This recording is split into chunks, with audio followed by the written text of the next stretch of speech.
dia, queridos.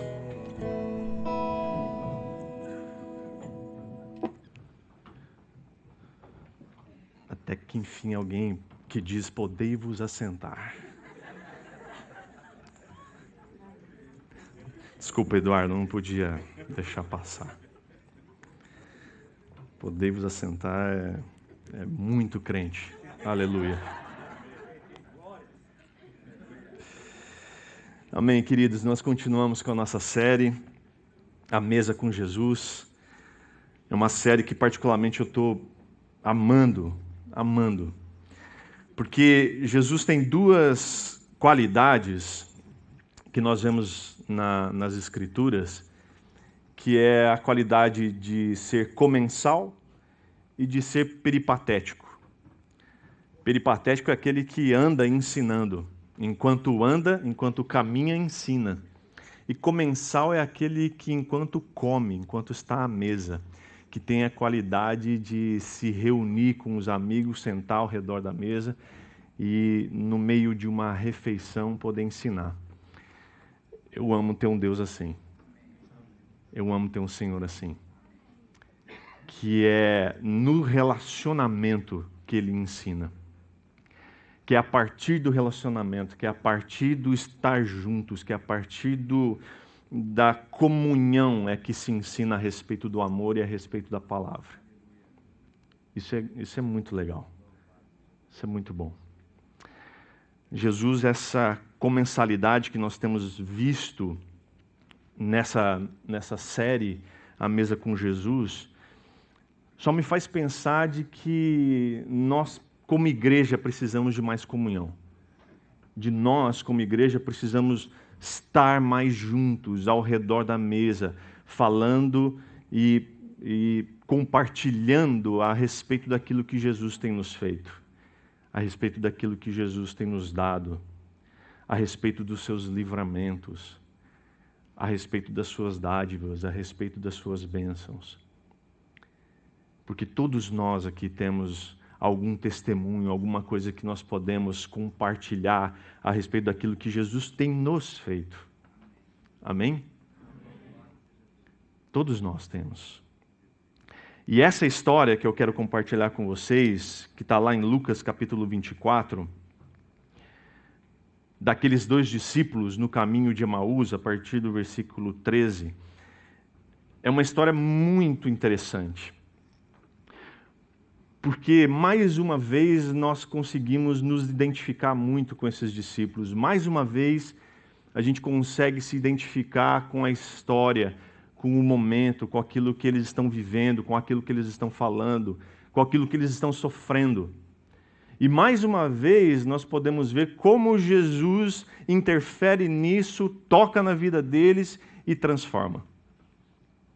E, mais uma vez, a gente pode ter a esperança, e mais do que a esperança, a certeza de que esse mesmo Jesus que tocou na vida desses dois pode tocar na minha e na sua vida também.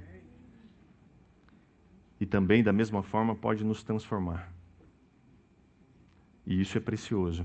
Porque se a palavra de Deus não fala ao meu e ao seu coração, ao ponto de nos transformar, então há algo de errado. E não é com a palavra. Ou é com o nosso entendimento, ou é com a nossa falta de fé. Então essa história é uma das histórias mais apaixonantes do Evangelho de Lucas, depois da ressurreição. O contexto aqui é: Jesus foi pego, foi crucificado, o desespero tomou conta de todo mundo, os discípulos estavam apavorados, trancados numa sala, e é domingo, as mulheres vão ao sepulcro para ver o corpo de Jesus e não encontram. O corpo não está lá, o sepulcro está aberto, está vazio. Elas encontram um anjo que diz para elas que o corpo não está ali. E há aquele desespero, aquela confusão. Discípulos vão até o lugar, constatam que realmente o corpo havia sumido. E é nesse contexto, é nessa história, nesse dia, nesse mesmo dia, que esses dois discípulos resolvem voltar para casa. Discípulos estes que andaram com Jesus, estavam com Ele durante todo o tempo. ouviram dele as suas histórias, ouviram dele o seu testemunho. Mas no dia da ressurreição, eles resolvem voltar embora. Acompanha comigo então a partir do versículo 13.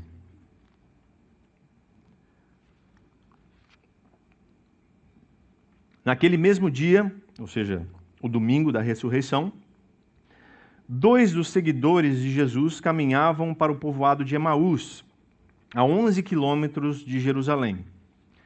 No caminho, falavam a respeito de tudo o que havia acontecido. Enquanto conversavam e discutiam, o próprio Jesus se aproximou e começou a andar com eles. Aqui nesse texto nós vamos ver essas duas qualidades de Jesus.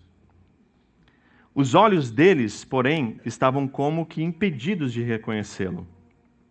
Jesus lhes perguntou: sobre o que vocês tanto debatem enquanto caminham?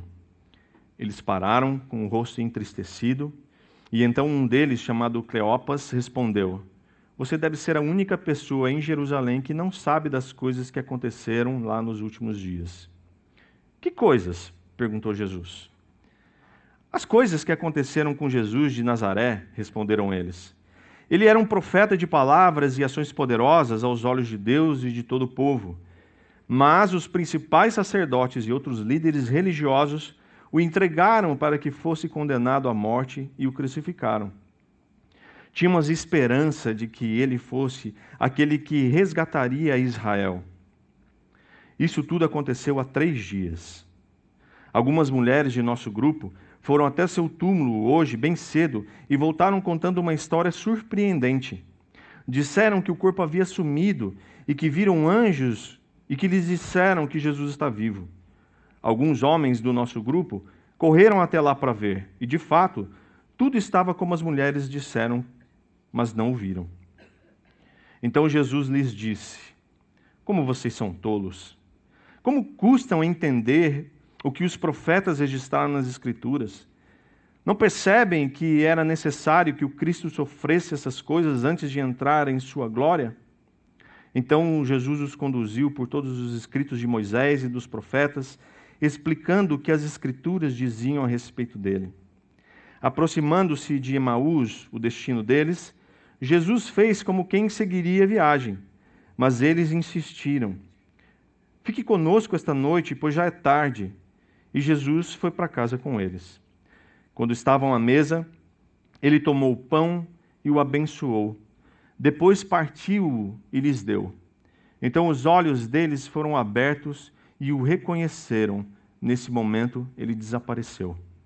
Disseram um ao outro: não ardia o nosso coração quando ele falava conosco no caminho e nos explicava as Escrituras? E na mesma hora levantaram-se e voltaram para Jerusalém. Ali encontraram os 11 discípulos e os outros que estavam reunidos com eles, que lhes disseram: é verdade que o Senhor ressuscitou. Ele apareceu a Pedro. Vamos orar? Deus, muito obrigado, Senhor, por mais esse dia. Muito obrigado pelo privilégio de podermos abrir a Tua palavra, de ler e meditar nela, Senhor, nessa manhã. Que em nome de Jesus, Pai, o Senhor fale conosco. Que em nome de Jesus, a Tua palavra nos transforme nessa manhã. Que em nome de Jesus, Pai, nós possamos sair daqui hoje diferentes, convictos, certos de que o Senhor nos ama e de que o Senhor cuida de nós e de que o Senhor tem interesse em transformar as nossas vidas. Em nome de Jesus. Amém, Senhor. A primeira coisa que a gente vê aqui é que esses discípulos estavam caminhando na direção errada. Onde tudo estava acontecendo, onde tudo tinha acontecido, onde eles puderam presenciar e aprender do próprio Jesus, de repente, por causa de decepções, por causa de frustrações, por causa talvez do medo, eles começam a caminhar na direção contrária. Se eu não estou enganado, é exatamente isso que acontece quando nós nos decepcionamos com alguma coisa, quando nós nos frustramos. A tendência é o afastamento. Não é assim? Ou é só lá no norte da Dinamarca que acontece isso? Quando alguém nos decepciona, quando os nossos planos são frustrados, quando os nossos projetos vão por água abaixo, a gente se frustra e se afasta. A gente toma o caminho inverso. Principalmente dos nossos amigos. Principalmente daqueles que estão junto conosco. E que fracassaram junto conosco. E que se frustraram junto conosco. Então há o abandono, há a ruptura. E a gente vê esses dois discípulos pegando o caminho de volta para casa. Tudo que eles viveram naqueles 3 anos, tudo que eles ouviram a respeito de Jesus e do próprio Jesus, de repente não tem mais valor algum. De repente, para eles, isso é pura frustração. É pura decepção. E aí um olha para o outro e fala assim, e agora? Bora para casa. E eles, cabisbaixos, retornam para casa. 11 quilômetros de caminhada, 11 quilômetros de distância e 11 quilômetros de murmuração e reclamação. Eles estavam tristes. E detalhe, mesmo naquela manhã, eles haviam ouvido o testemunho de tudo aquilo que eles tinham ouvido que era verdade. De que Jesus não estava mais no túmulo e de que havia um testemunho de que ele estava vivo. Nem isso foi capaz de tornar essa decepção, esse desapontamento em esperança novamente.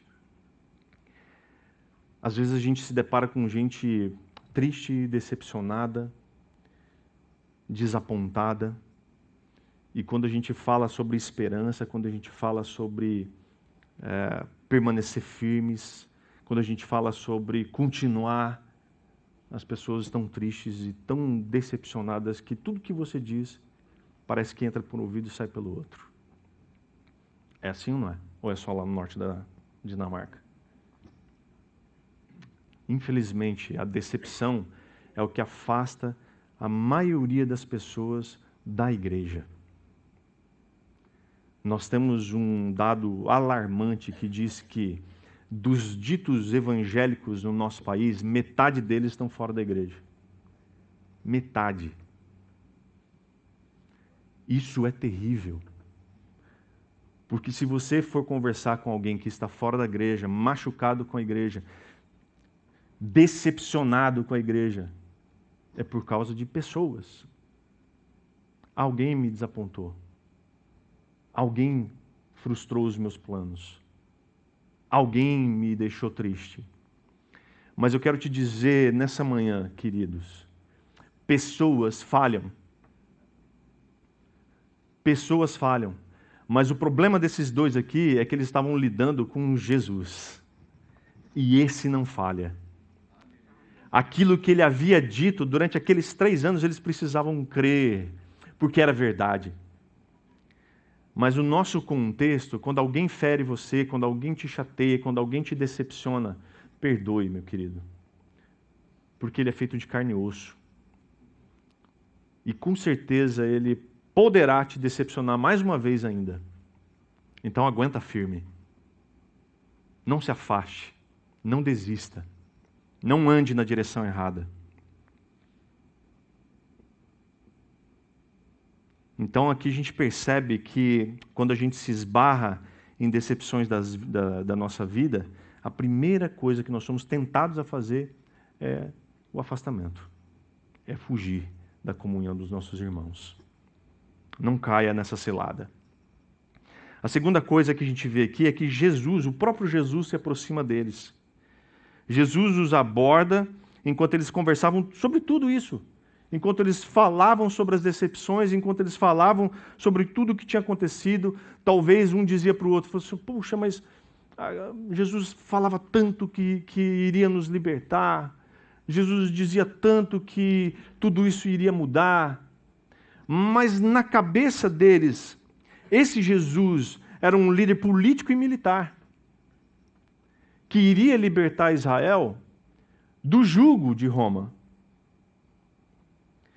Mas eles não haviam entendido ainda que essa libertação que Jesus estava dizendo, se referindo, era a libertação do jugo do pecado. Que nada mais é que tem implicações eternas. O jugo de Roma ia passar um dia. Com certeza ia passar um dia, nem que fosse na sua morte. Mas iria passar. Mas o jugo do pecado tem implicações eternas. E é disso que Jesus está falando. É sobre isso que Jesus se preocupa. É sobre o jugo que eu e você estamos debaixo. O jugo do pecado. Que Ele deseja e quer nos libertar. Mas às vezes a gente espera que Jesus seja esse libertador dos nossos problemas. A gente apresenta os nossos problemas para Jesus e fala, Jesus, liberta ele. Olha aí, tá difícil. Tá complicada aí essa situação aqui. Aí Jesus olha para a gente assim e fala assim, filho, calma, vai passar um dia. Vai passar. Nem que seja na sua morte, mas vai. Mas eu estou interessado em te libertar daquilo que te aprisiona eternamente. Esse é o interesse de Jesus pela minha e sua vida. Só que eles, por algum motivo, não reconheceram Jesus. O texto diz que os olhos deles estavam como que encobertos. É interessante porque isso acontece algumas vezes depois da ressurreição. Acontece lá em Mateus 28, 17, quando Jesus chega, os discípulos não creram. Lá em João 20, 14, quando Maria Madalena vê Jesus em pé perto do sepulcro, mas não reconhece. Acontece lá em João 21, 4 também, quando os discípulos vão pescar e eles estão lá pescando, desanimados, tristes, e Jesus está na praia, eles também não o reconhecem. Nós não entendemos por que eles não podem reconhecer Jesus aqui nesse momento. Mas me parece pura providência de Deus. Porque somente mais tarde é que ele vai se fazer reconhecido. Mas também me faz pensar que Jesus, ressurreto, devia irradiar uma glória poderosa, que fazia com que eles olhassem para aquele homem e ficassem vislumbrados com aquilo. Eu me lembro uma vez que nós estávamos acompanhando uma pessoa que estava com sérios problemas com álcool, com drogas, com prostituição. E Jesus alcançou essa pessoa de uma forma milagrosa, maravilhosa. Eu vi essa pessoa enquanto ela estava nessa vida e vi essa pessoa uma semana depois dela ter sido alcançada por Jesus. A expressão dela irradiava uma alegria.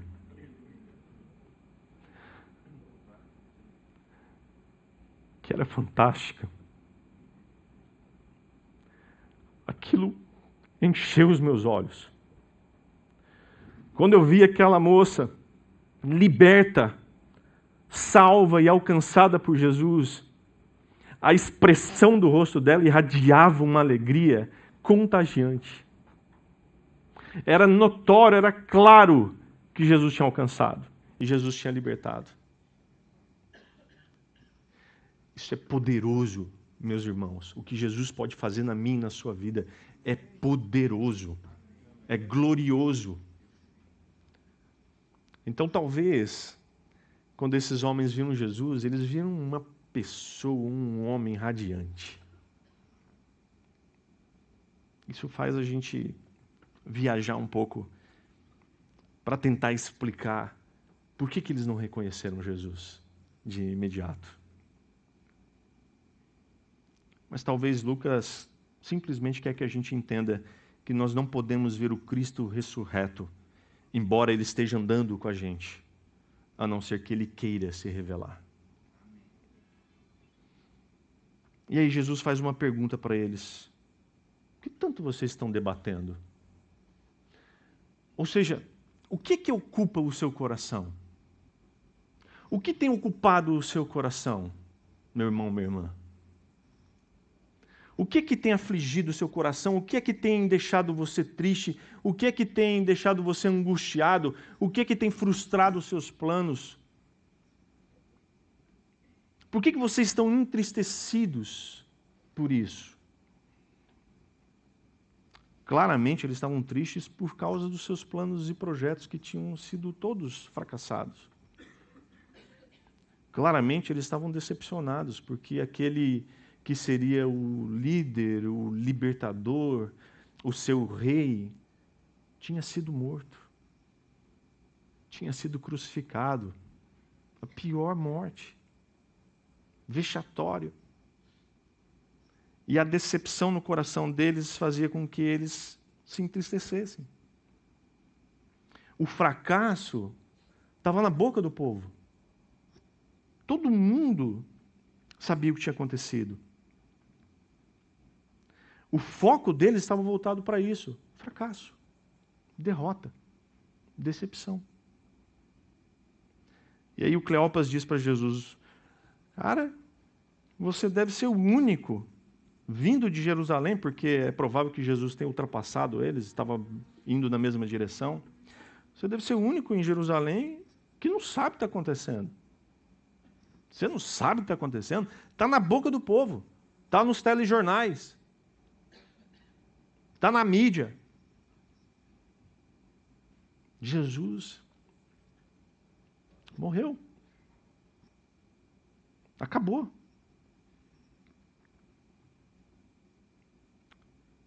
Sabe, a gente fica triste, desesperançado, quando a gente não consegue ver a divindade de Jesus. Quando a gente não consegue entender que Jesus é Deus. Jesus responde, quais coisas?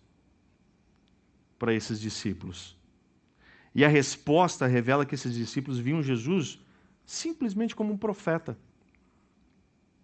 E que a esperança que eles tinham estavam nessa ideia de que Jesus fosse esse que os libertaria de Roma. Só. Um libertador político e militar. Só. Não perceberam que Jesus veio para libertar o seu povo das garras de Satanás, do poder do pecado, da escravidão do pecado. E quando Jesus morreu, a esperança deles morreu junto.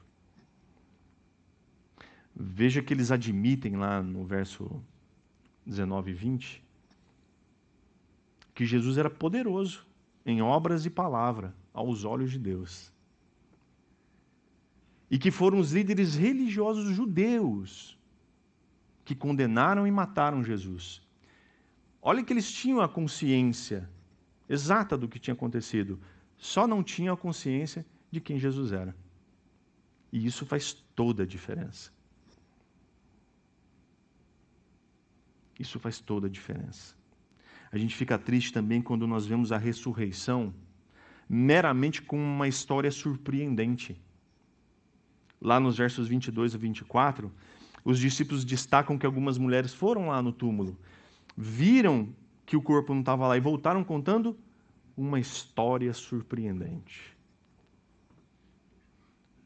Tem muita gente hoje vivendo um cristianismo de histórias surpreendentes, contando histórias surpreendentes, testemunhando histórias surpreendentes, mas não aplica nada, absolutamente nada à sua própria vida. Essa história surpreendente é para a transformação da minha e da sua vida. E se ela não traz essa transformação, elas são só histórias. Tem muita gente por aí contando histórias. Mas isso não pode ser apenas uma história que a gente vem aqui na frente e conta, como contadores de história. Isso precisa entrar no seu coração e você precisa entender que isso é verdade. E isso precisa causar transformação. Isso precisa trazer um constrangimento no meu e no seu coração de que Jesus é Deus e Ele quer transformar a minha e a sua vida. Ele quer mudar o nosso caráter. Ele quer mudar a nossa história. Eles contaram que viram o túmulo vazio, os anjos, disseram que Jesus estava vivo, e que alguns homens do grupo, foram verificar e viram que era exatamente como as mulheres relataram. Mas terminam dizendo, mas não viram. Não tinha corpo lá. Então, a gente não pode afirmar nada, não é? A gente não pode dizer com certeza. Afinal de contas, não tinha o corpo. Jesus não estava lá. Nem o testemunho, nem as palavras de Jesus, nos 3 anos em que Jesus disse que isso precisava acontecer, fizeram esses homens crerem. Nem as profecias que foram cuidadosamente compartilhadas ao longo da sua história, da sua vida, a respeito do Messias, fizeram esses homens crerem. Nos nossos dias, as pessoas se fascinam com histórias bíblicas. Elas amam histórias bíblicas. Se você para contar uma história bíblica para alguém, alguém fica, uau, puxa, que interessante, que legal. Mas se isso não descer ao coração, se isso não causar na pessoa o entendimento de que isso é verdade, que ela precisa disso para ter uma vida, e uma vida plena que satisfaz, como Jesus nos promete, são só histórias. Então a gente vê que não foi só Tomé que precisou ver para crer. Esses dois também. Nós ficamos tristes quando nós precisamos de uma repreensão mais dura do Senhor. Jesus repreende esses dois dizendo assim, como vocês são tolos. Só que lendo aqui, parece uma coisa assim, a gente vendo Jesus, né? A gente imagina, como vocês são bobinhos. Não. Jesus dá uma dura neles.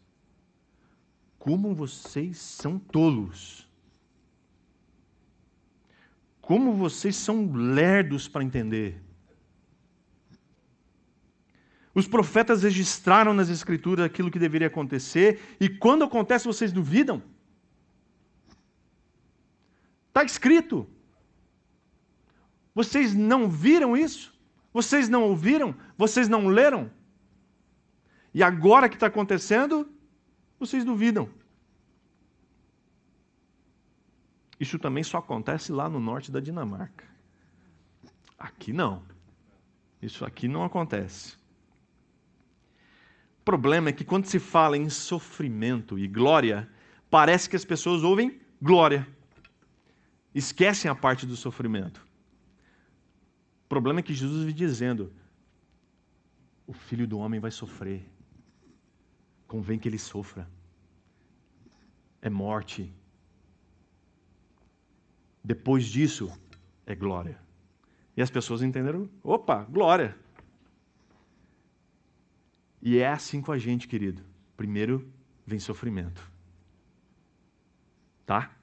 Não quero decepcionar você, não quero que você saia daqui chateado, entristecido, voltando para casa, né? Mas primeiro vem sofrimento.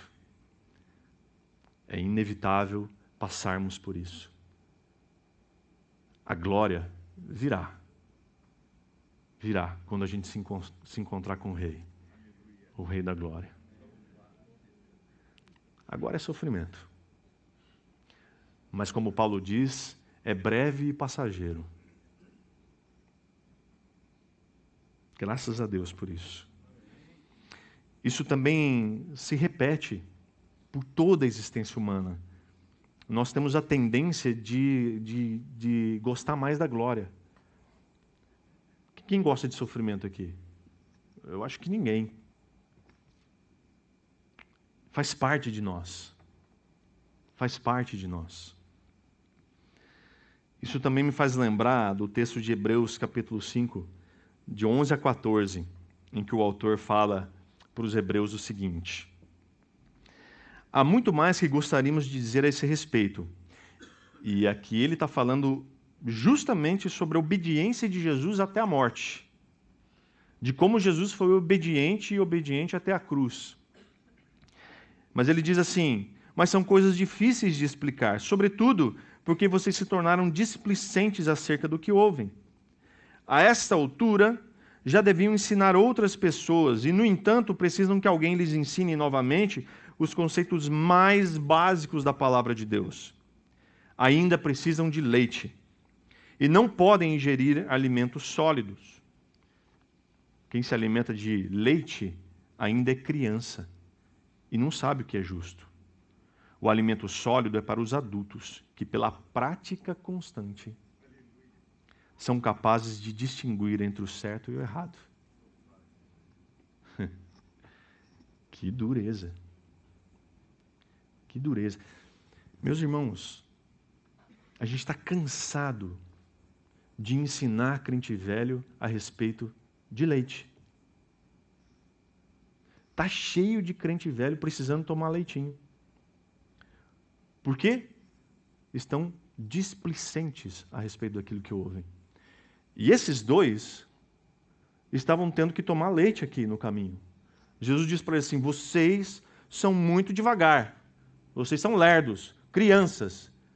Precisam que eu ensine para vocês a respeito dos princípios elementares, do que é mais básico. E Jesus começa a discorrer, desde Moisés até os profetas, explicando o que ele dizia. Falou: gente, vem cá então, nós passamos 3 anos juntos, mas vamos aproveitar esses 11 quilômetros que a gente tem que caminhar? Deixa eu relembrar vocês a respeito disso então. E começa lá de Moisés. Tá vendo, ó? Fala sobre ele, aquele que vocês abandonaram lá em Jerusalém. Fala sobre ele, os profetas falam sobre ele, sobre como ele é servo sofredor e de como ele precisa ir para a cruz para que a glória venha e a salvação venha através disso. Então, muitas vezes, nós precisamos dar leite para crente velho. Está na hora de nos alimentarmos de alimento sólido, do que é relevante, do que nos traz esperança, do que nos traz transformação e, principalmente, do que nos leva a alimentar outros.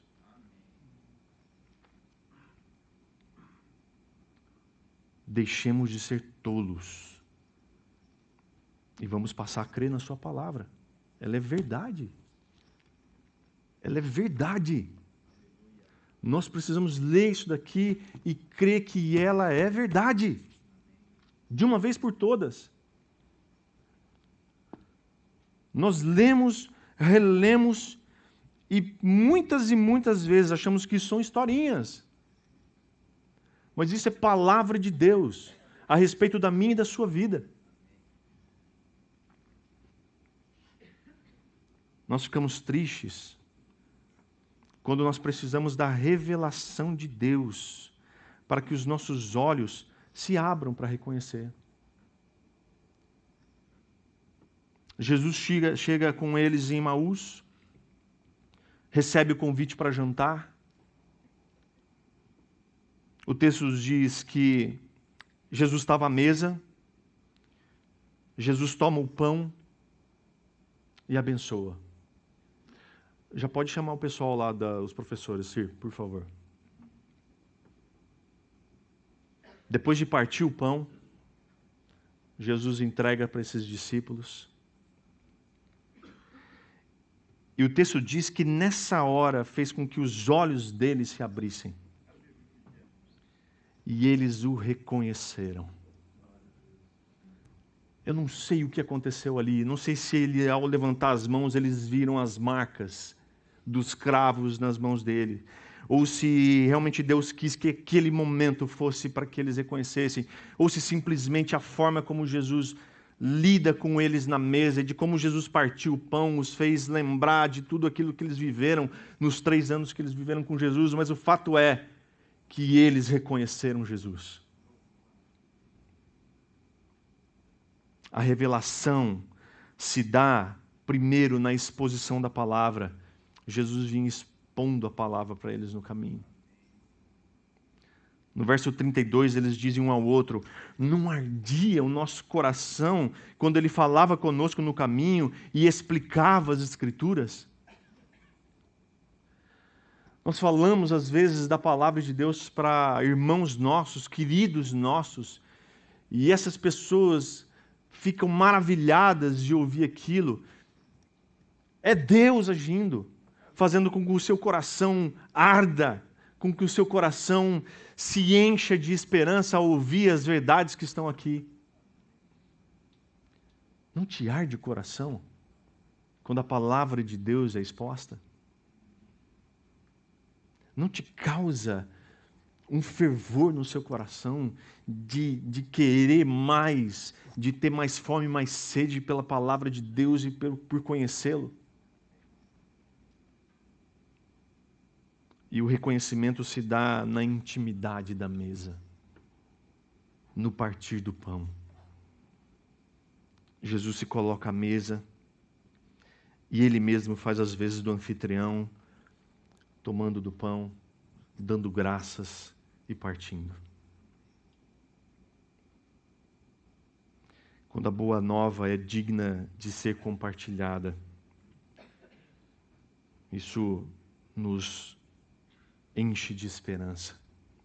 O verso 33 ao 35 nos mostra que eles voltaram na mesma hora.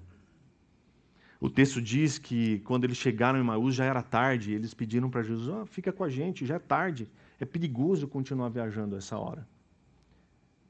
Tem salteadores, tem as feras. Mas quando eles reconhecem Jesus, eles não estão nem aí mais com o horário. Diz que na mesma hora eles voltaram para Jerusalém. Andaram todos aqueles 11 quilômetros de volta. Dessa vez não estão mais tristes. Dessa vez não estão mais cabisbaixos. Eles estão cheios de esperança. Cheios da revelação de que o que Jesus havia dito era verdade. E de que ele sofreu sim, mas agora ele está em glória, ressuscitado. E eles correram para compartilhar as boas novas com seus irmãos que eles haviam abandonado. Quando eles chegam, eles correm para contar o que é que Jesus havia feito e dito para eles. Isso me faz lembrar o texto de João, capítulo 13, versículo 35, que o seu amor uns pelos outros provará ao mundo que são meus discípulos. É nessa hora que eu e você, partilhando na mesa, o Cristo é revelado, na minha e na sua comunhão, na exposição das Escrituras. É isso que precisa rodear as nossas conversas, é isso que precisa permear a nossa comunhão ao redor da mesa, a exposição das Escrituras, porque é aí que Cristo é revelado. É aí que eu e você vemos Cristo. E é por isso que nessa hora eu e você, juntos, em amor, vamos cear. Vamos partilhar do pão e do suco de uva. E eu queria encorajar você a juntar-se em grupos. E eu quero te encorajar mais ainda a fazer isso com quem talvez você não conheça. Deixa a sua timidez um pouco de lado agora. Porque nós estamos todos aqui como irmãos. Irmãos desse Cristo ressurreto. Que é reconhecido no partir do pão. Que é reconhecido no partilhar. Então saia do teu lugar, você fica à vontade, se reúna em grupos. Não fique sozinho, não fique sozinho.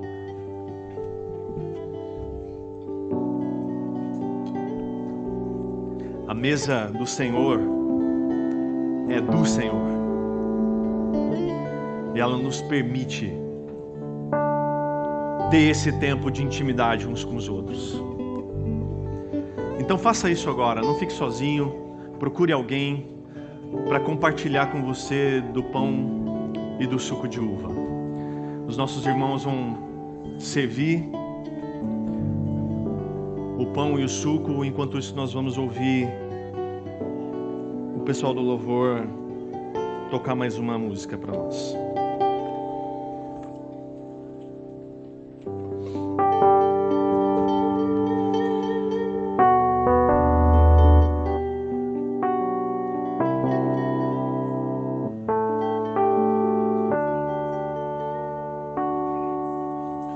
Seja engrandecido, ó Deus da minha vida, Tu és o Deus da minha salvação. És a minha rocha, a minha segurança, meus lábios sempre te exaltarão.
Você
alguém ficou sem ser servido, acena com a mão, por favor.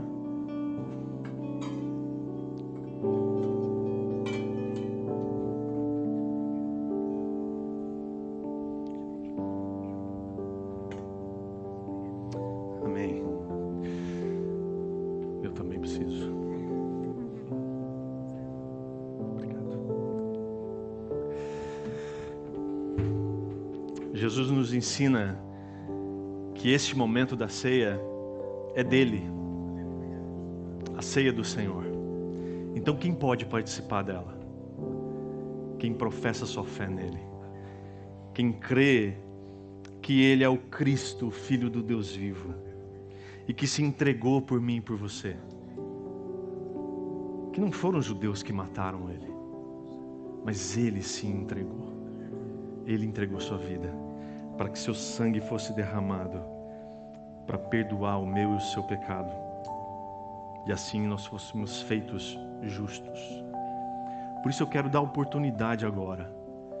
Se algum dia na sua vida você não fez uma oração ainda, reconhecendo que Jesus é Senhor da sua vida e que Jesus é Salvador da sua vida, eu gostaria de encorajar você a fazer essa oração agora e de declarar que Ele é o Cristo, o Filho do Deus vivo, e que se entregou pela sua vida. Basta você fazer essa simples oração e crer no seu coração de que isso é verdade. Diga que Ele é Senhor da sua vida. Entregue a sua vida nas mãos de Jesus agora. Faça isso agora. Feche teus olhos por um instante. Senhor Jesus, eu quero orar entregando a minha vida a Ti. Declarar que Tu és o Cristo, o Filho do Deus vivo, e que Tua morte na cruz, o Teu sangue derramado, foi para perdão dos meus pecados e para minha salvação. A Tua palavra diz que todo aquele que invocar o Teu nome, Senhor Jesus, será salvo. Por isso eu invoco o Teu nome, Jesus. Chamo-o para dentro do meu coração. Vem, Senhor, ser Salvador e Senhor da minha vida. Em nome de Jesus. Se você fez essa oração pela primeira vez, com convicção, então a ceia do Senhor também você pode participar. Você está convidado à mesa. Isso não é glorioso? Isso não é maravilhoso? A ceia é memorial. Nós fazemos isso todos os meses para lembrar aquilo que Jesus fez por nós, para lembrar tudo aquilo que Jesus fez naquela cruz, entregando a sua vida, derramando do teu sangue, para nos limpar, para nos fazer justos. O pão representa o corpo de Jesus, que foi moído, que foi ferido, que foi entregue por nós. E o suco de uva representa o sangue derramado naquela cruz. Comendo do pão e tomando do cálice do suco de uva, nós participamos do memorial, onde nós lembramos da obra redentora, salvadora e purificadora de Jesus Cristo. Vamos participar como irmãos da mesa do Rei, da mesa do reconhecimento de que Jesus é o Cristo, o Filho do Deus vivo. Vamos participar.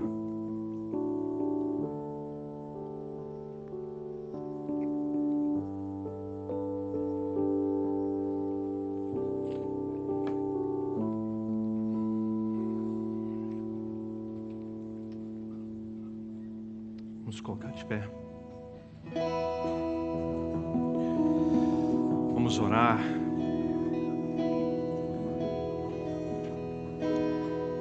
Eu quero te encorajar a orar com alegria. Um coração agradecido por tudo que Jesus fez por mim e por você. De como é bom saber que mesmo por dificuldades, decepções, frustrações, mesmo assim, Jesus nos encontra no caminho e se revela a nós como sendo o Senhor, Salvador, que restaura a minha e a sua alegria, que restaura os meus e os seus planos e faz novas todas as coisas. Amém? Vamos orar com alegria? Feche teus olhos então e agradeça a Deus por tudo que Ele tem te feito. Deus, muito obrigado, Senhor, por esse tempo tão precioso junto dos nossos irmãos. Esse tempo de partilhar da Tua palavra, de compartilhar do pão e do suco, Pai. Muito obrigado, Pai, porque o Senhor nos faz uma família em Ti, em Cristo. E isso nos alegra, nos enche o coração de alegria de saber que nós podemos contar uns com os outros. Na firme esperança de que o Senhor foi morto, sim, mas o Senhor ressuscitou. O Senhor vivo está. E o Senhor nos une com uma grande família chamada igreja, para a honra e glória do Senhor. Ó Deus, que as pessoas lá fora, Senhor, possam ver, através da nossa comunhão, que nós somos verdadeiramente seus discípulos. Ó Pai, muito obrigado, Senhor, por esse tempo tão precioso juntos. Muito obrigado, Pai, pela Tua graça. Obrigado pelo Teu amor, Senhor. Em nome de Jesus. Amém, Senhor. Vamos celebrar juntos.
olhos do meu coração, abra os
Glória a Deus por isso, meus irmãos. Glória a Deus por isso. Domingo que vem nós vamos estar aqui de novo. A série A Mesa com Jesus continua. Domingo que vem o pastor Marcos e Ellen já estão de volta conosco também. E o meu desejo, o desejo do meu coração é que você vá para casa certo, convicto de que Jesus está andando com você. E de que Jesus senta à mesa com você. E que a despeito dos seus fracassos, a despeito das suas angústias, dos seus sofrimentos, das suas decepções, Ele reina. Ele reina e o seu desejo é transformar o meu e o seu coração. Que você saia daqui com essa convicção hoje, sabendo que Jesus é Senhor. Ele é Salvador, mas Ele é Senhor, Ele governa. Que a gente possa sair daqui hoje, crendo nisso, crendo na Sua palavra. Amém? Domingo que vem nós continuamos.